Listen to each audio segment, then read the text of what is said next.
A decisão do STJD, no caso Bruno Henrique, ela é importante e abre um precedente até delicado para o futebol brasileiro. Por quê? Porque a manipulação de resultados é uma das maiores ameaças ao esporte, porque ela fere a integridade esportiva que garante a incerteza do resultado, que é pilar do jogo limpo.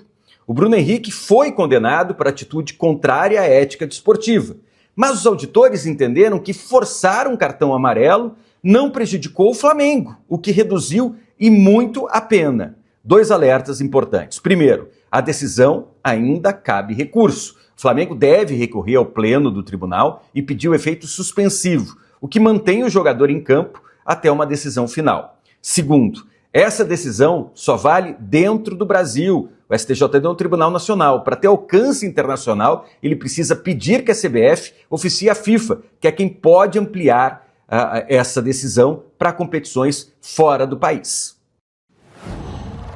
Uau.